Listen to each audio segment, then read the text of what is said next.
जो 2.1 है उसका जो फर्स्ट प्रश्न दे रखा है कि निम्नलिखित व्यंजकों में कौन कौन एक चर में बहुपद है और कौन कौन नहीं, कारण के साथ अपने उत्तर दीजिए। यहाँ पूछा है कि ये एक चर में बहुपद है या नहीं, और है तो उसका कारण देना है। अब इसके अंदर जो पहला प्रश्न दे रखा है वो क्या है कि 4x² - 3x + 7। तो इसके अंदर आपने देखिए चर के ऊपर घात देखना। तो चर क्या है, यहाँ पे x है, और अचर क्या हुआ है 4, 3 और 7। ये सब क्या है, अचर है जिनका मान निश्चित रहता है, और चर राशि जिनके मान अलग अलग बदलते रहते हैं यानी अनिश्चित होता है। ये आपने परिभाषा देख चुके हैं। अब देखिए यहाँ आपको देखना है कि x और x, ये देख लिया आपने। अब x के ऊपर घात है वो यहाँ 2 है, यहाँ कितनी है 1, यानी घात है वो प्लस में है, पहली शर्त पूरी कर रहा है। फिर दूसरी शर्त एक पूर्णांक के रूप में होनी चाहिए। पूर्णांक का अर्थ है आधी अधूरी नहीं, यानी 1/2 - 1/3 4/5 इस टाइप की कोई घात है अगर, तो वो बहुपद है वो नहीं होगा। तो इसलिए यहाँ पे अपन देख रहे हैं कि घात है वो प्लस में भी है और एक पूर्ण संख्या के रूप में भी है, यानी 2 है, और यहाँ कुछ नहीं है तो क्या है 1। अर्थात अपन कह सकते हैं इसका उत्तर है कि ये एक चर में बहुपद है। यहाँ लिखेंगे आप उत्तर के रूप में कि दिया गया व्यंजक एक चर में बहुपद है, या सीधा लिख सकते हैं एक चर में बहुपद है, एक चर में बहुपद है। अब आपने बोला है कि कारण के साथ अपने उत्तर भी दीजिए, कारण भी देना है। तो लिखेंगे चूंकि चर की घात क्या है, चूंकि चर की जो घात है वो क्या है, एक धनात्मक पूर्णांक है। चूंकि चर की घात धनात्मक पूर्णांक यानी प्लस में और एक पूर्ण संख्या के रूप में है, पूर्णांक के रूप में है, इसलिए क्या हुआ एक चर में बहुपद है। इसी ढंग से दूसरा प्रश्न देखिए, y² + √2।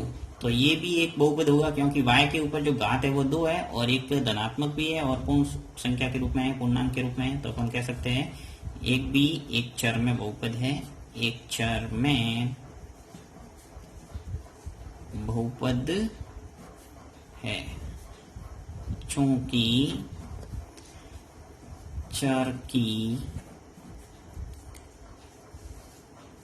चर की घात धनात्मक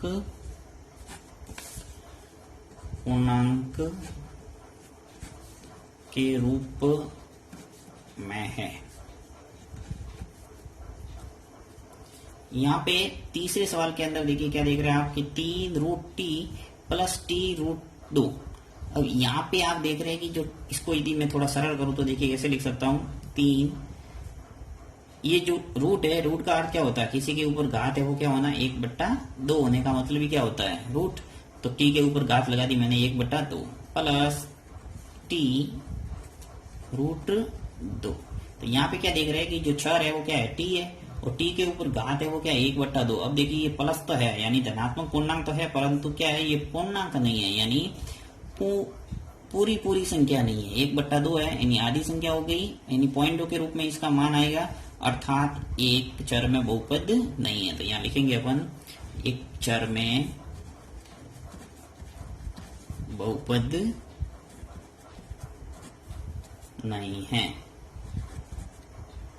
अब इसका कारण भी देंगे, चूंकि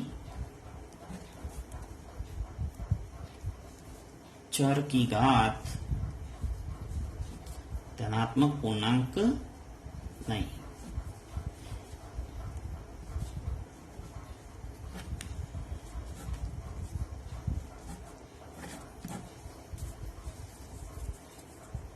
या फिर ऐसा लिख सकते हैं कि धनात्मक तो है परंतु एक पूर्ण संख्या नहीं है।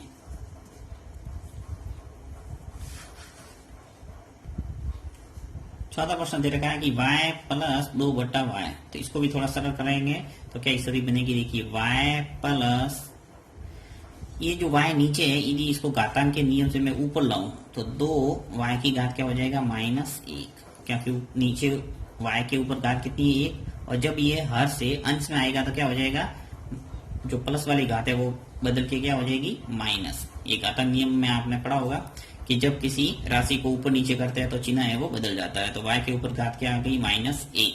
अर्थात यहाँ पर भी आप देख रहे हैं कि जो चर के ऊपर यहाँ तो घात 1 है, परंतु यहाँ y के ऊपर घात कितनी हो गई -1, यानी एक ना तो यहाँ धनात्मक है यानी प्लस वाली संख्या है और न ही एक पूर्णांक है। अर्थात यहाँ कहेंगे कि एक चर में बहुपद नहीं है, एक चर में बहुपद नहीं है, क्योंकि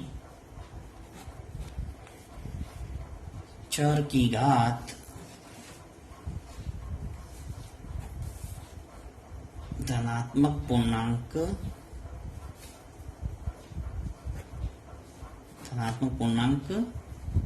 नहीं है।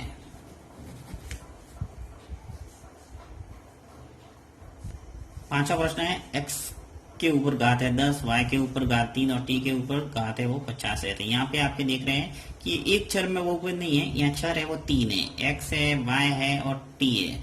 अर्थात यहाँ कहेंगे कि दिया गया व्यंजक 3 चर में बहुपद है, 3 चर में बहुपद है।